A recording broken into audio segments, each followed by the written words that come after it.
Hello and a warm welcome back to the channel. In this video we are planting up the area around the pond. So we do have a pond now that's made, and I've also got some plants that'll be going into the pond itself.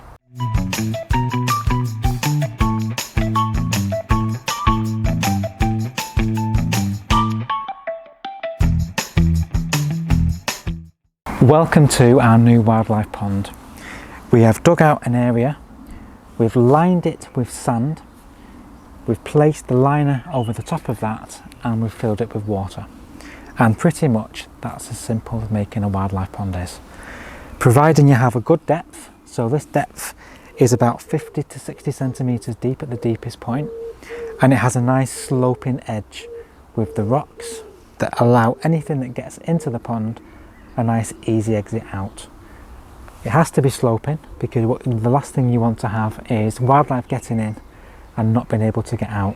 So we've used a nice rock edge with the pebbles so that when creatures get inside they can also migrate out quite easily. So that's sloping out to the back. We're going to have quite dense foliage towards the back end of this pond, so when any creatures do go from the border into the pond they have a nice exit route. So firstly, when we filled this up, we used the hose, so just normal tap water. Now when you are making a wildlife pond or any pond, really you should be using rainwater, but we just don't have the capacity of rainwater to fill a pond up this size. So we've had to use the hose pipe, and we've actually used some treatment which gets rid of the chlorine. But if you don't want to use any chemicals, I mean these chemicals are safe to animals and all the wildlife, but if you don't want to go to the expense of doing that, you can just leave it and let the chlorine evaporate. Depending on the size of pond, leave it for at least 24 to 48 hours and even longer if you do have a bigger pond, and that just allows all that chlorine to evaporate. So this is now ready to get some of the plants in. So I've got quite a good selection to show you. This is my bucket of tricks. So firstly, what we wanted to put in was an oxygenator. Now there are a couple of oxygenating plants we do have, and this is probably one of the best, probably well-known ones. So this is the first one. This is a type of mare's tail. So this particular one is called Hippuris vulgaris, and this is a really good oxygenator. And what you'll find is these actually came in normal plant pots, even though we bought them from the aquatic part of the garden centre. And what we just did was take the plant out of the normal plant pot and replace it with one of these aquatic ones. So these are the ones that have got holes in the bottoms and sides, and we've just added some pea shingle to the top, and that will just help to keep the compost in. Now these would be grown in aquatic compost, so that's compost that is low in nutrients. Using normal compost in a pond is a definite no-no. It's going to contain nutrients, and that's going to lead to a build-up of algae and other kinds of plant life that you don't really want. You want to have something which is low in nutrients, so the aquatic compost is what you need to be looking for. And when you look at your label that these come with, it will say at what level depth you need to be putting these in. So this particular one can have a planting depth at 0 to 30 centimetres deep. So I'm just going to place this in. Just enter it down very gently, and I've just got a brick just to try and help to steady it.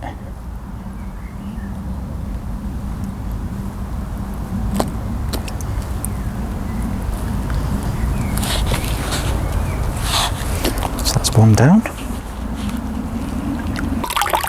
The next one I'm getting out now is called ivy-leafed crowfoot, and this is Ranunculus aquatilis, if I'm pronouncing that right. And this one says it wants to be at a depth of 0 to 60 centimetres, so this can go deeper if needs be. So I'm going to place that inside there. And again, this is another oxygenating plant. So just let me get something just to steady that a little bit.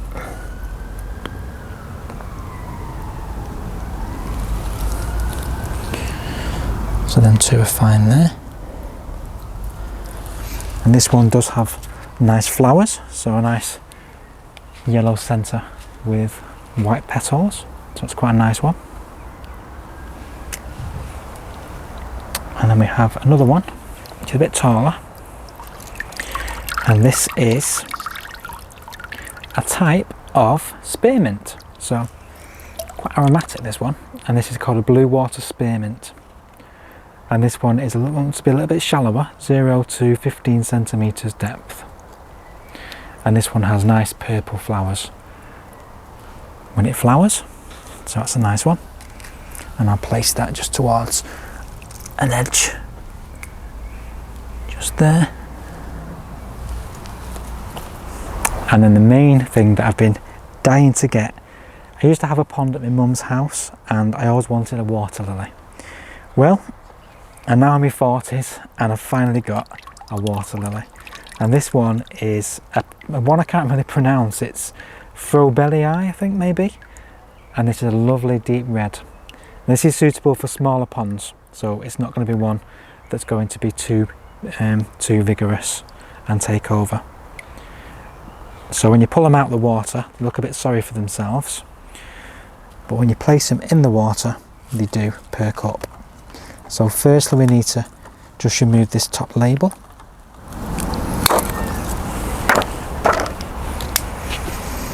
And we're going to lower this down to the right depth.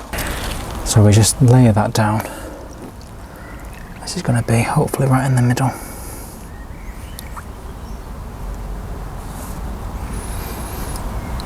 Let me just space out these lovely lily pads.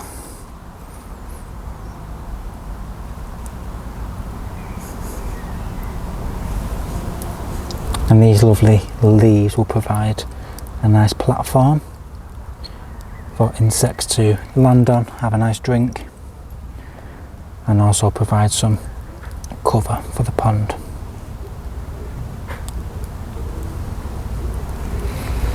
And that's all the plants that I'm going to add to it, so that's perfect there. So you want to make sure that a lot of this surface area, you're talking about half of it, is covered by some kind of foliage, so some kind of aquatic plant, and that'll give any insects and any frogs that might want to come in here some cover. And you also want to situate a pond not in full sun. If you put a pond in full sun, you are going to get a lot of algae growth. And if you want to be siting this in part shade, so this should be perfect because we don't get full sun in this area. Next we're on to our planting. So as you can already see, we do have this lovely flag iris, and this is one of these plants that's been in this garden when the pond initially was here with the previous house owners. So it's a beautiful one, and the bees absolutely love this time of year. There's even one there going into the little booths and enjoying the nice nectar treat. So we were contemplating on whether to continue the path and go all the way to the edge, but in the end we decided, because we didn't want to disturb the flag iris, we would stop the path where it originally stopped and keep this in the same situation. We don't want to be messing around with that. It's such a beautiful stunner, and because it's already established, it gives that more of a feel that the pond's been there longer than perhaps it has been, which is great. So on with the planting. One of the plants we've decided to grow is this beautiful Primula, and this one is apple blossom, and this has these nice creamy white flowers with a nice yellow centre. And a lot of these plants we've chosen around this pond area are ones that like moist soil, because if the worst happens and we get a lot of rain and the pond does overflow into the marginal parts of the pond edge, we don't want to have plants that like to be in dry soil, because they are going to probably suffer. So I've got 3 of these to go in. So these are brilliant for this situation.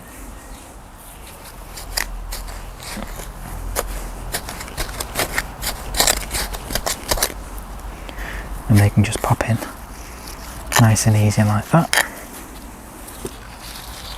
You have these lovely whorls of beautiful flowers, and there is a bit of a light scent to these as well.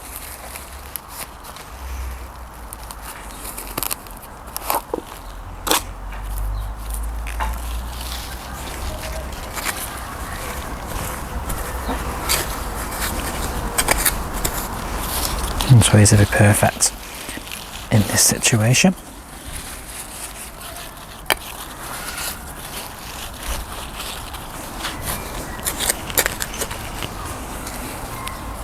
So there's 3 of these. So they'll create a little colony along this side. Now we are leaving a little bit of a grassy edge. We're being very untidy with the way that this is leading back into the bushes. We have a rise behind there, and we also have a viburnum behind that, and lots of ferns, and we're going to leave this pretty much very untidy. We've tried to create as many habitats as possible because a lot of different creatures will prefer different types of habitat. So things will like to go into longer grass, things like to go in amongst these rocks. We've even got a little bit of a shelter house over there in that corner there, so anything like frogs can have a bit of a time out of the water and go into some shelter, so they're not going to get hurt by anything that might be trying to get them. So that's great.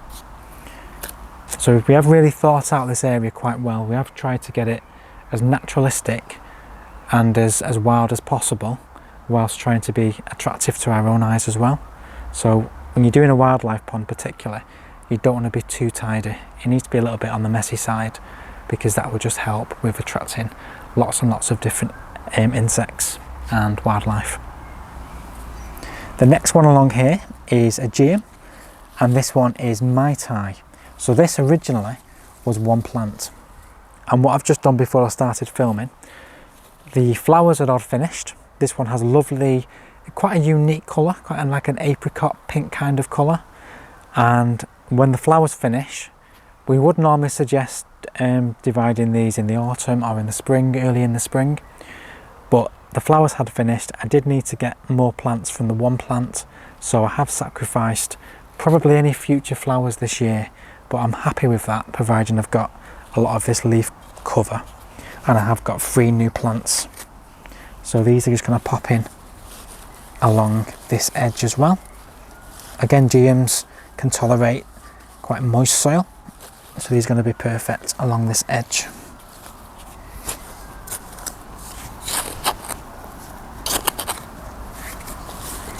I've been after getting this Geum for a long time, and I found it and I just couldn't resist buying it. But with the price of plants they are these days, rather than buying lots and lots of them, I've decided just to buy the one biggest plant and then divide it.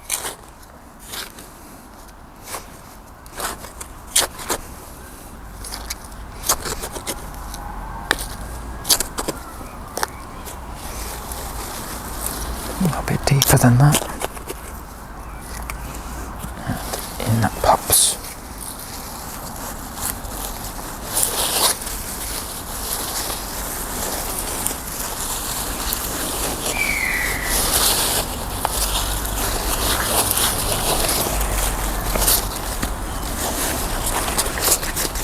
So I've got some nice labels so we know what we've got. That's nice Primula, and that's the Geum.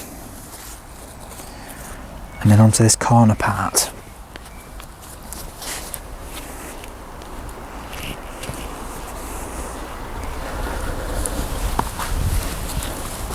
So for this corner, and also for the back corner, we've chose a lovely Astilbe. Now Astilbes are known for being quite water lovers, like boggy kind of conditions. And this one is a nice Astilbe called Fanal. Has these lovely, quite red kind of flowers, and the foliage is quite dark as well, which makes it a double win because you have the nice foliage as well as the flowers. So I'm just going to loosen some of these up. So these are going to go in a nice little threesome on this very corner.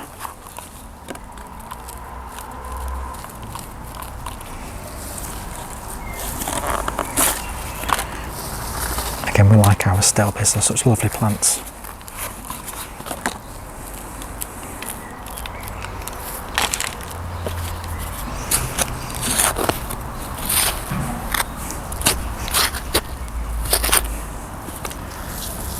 In goes the first one. So just like any border we're doing, I have chosen plants for their flowering, for their potential for the foliage, and I've tried to contrast that, and I'm not trying to get reds with reds or pinks with pinks. I've tried to break up the colours as best I can. So even though this is a poolside of the wildlife pond, I still want it to be attractive, and I still want it to be, you know, nice for us to look at.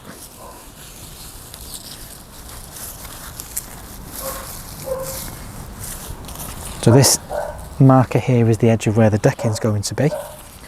So this will create a nice edge along the decking.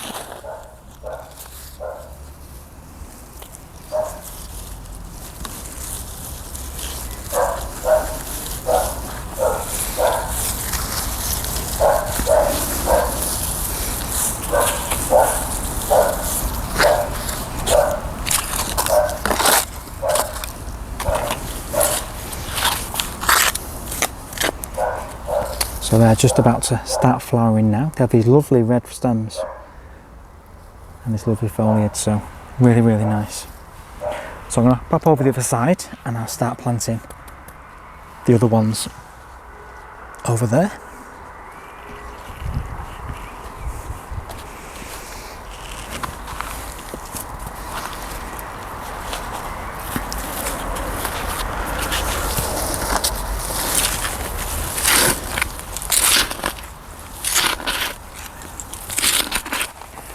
So these are exactly the same ones. These are Fanal, just like the ones at the front. And these are just going to pop in on the back here.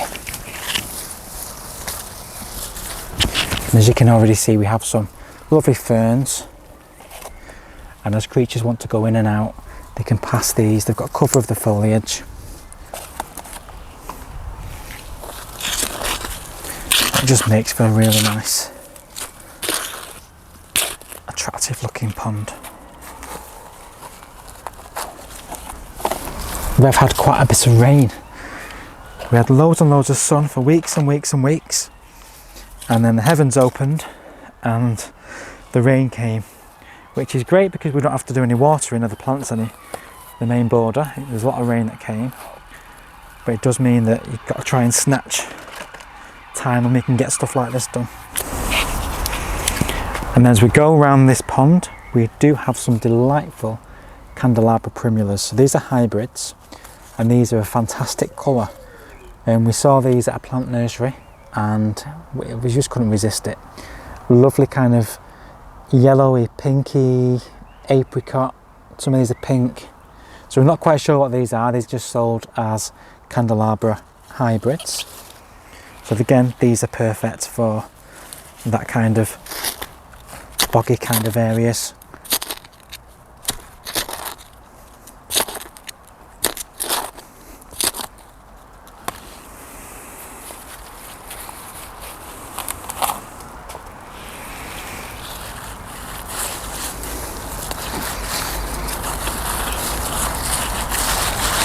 Would be great just overhanging where the pond is.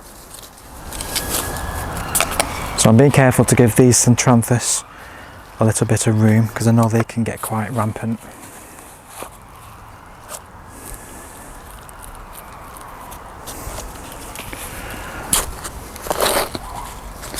So kind of sticking to the edges of the pond.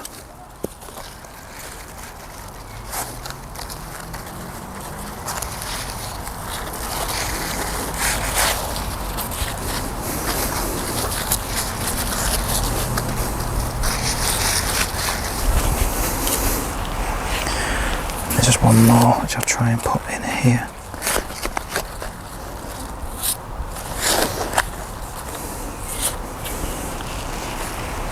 It's such a joy to be able to do this. We've been waiting so long to get to the stage where we've got the pond all done and we can start to enjoy it.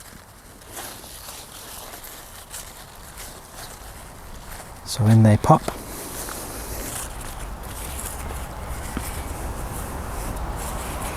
Then I'll pop back over that other side to do the grasses. So I did want to include some grass, and what I've chosen is one that prefers a nice moist soil. So this is Carex, and this is called Goldwell.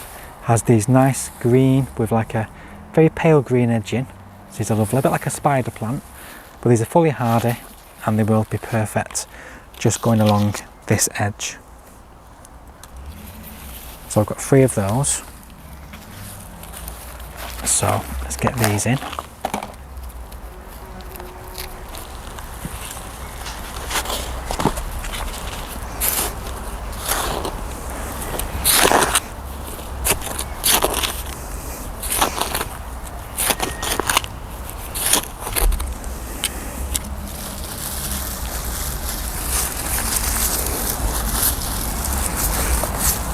And the great thing about these is you have that nice effect as the leaves cascade over the nice rocks.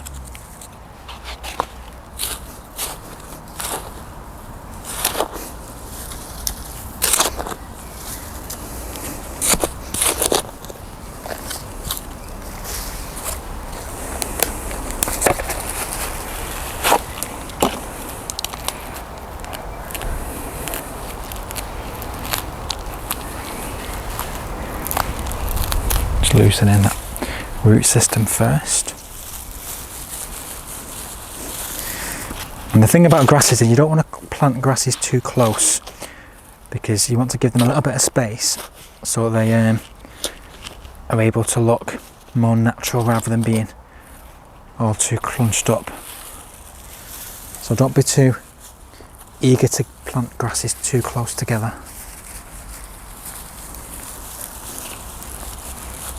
Having a bit of soil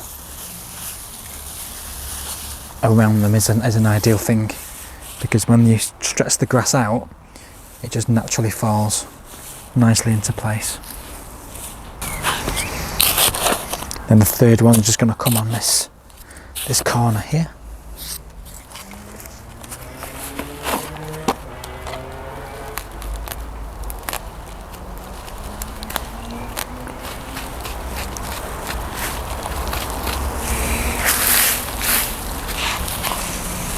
I don't want it to be in a line, so I'm just going to go slightly out.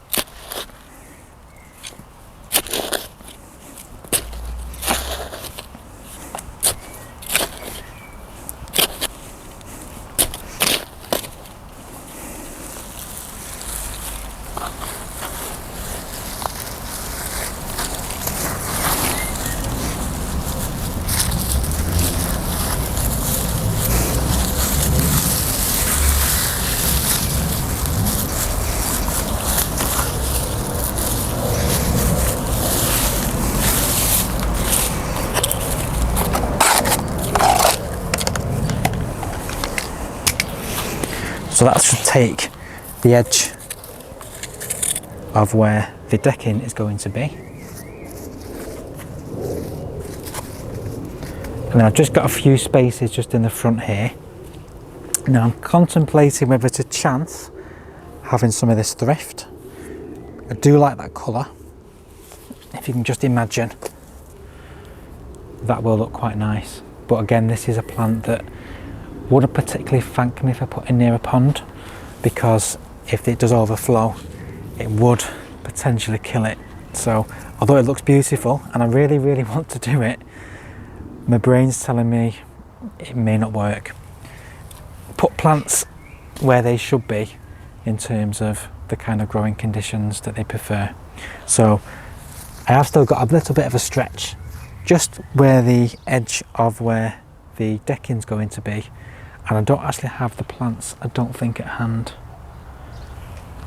So what I'm going to do is I'm going to leave that for now and plough on with getting the decking finished, and then work on what's going to be in that final space.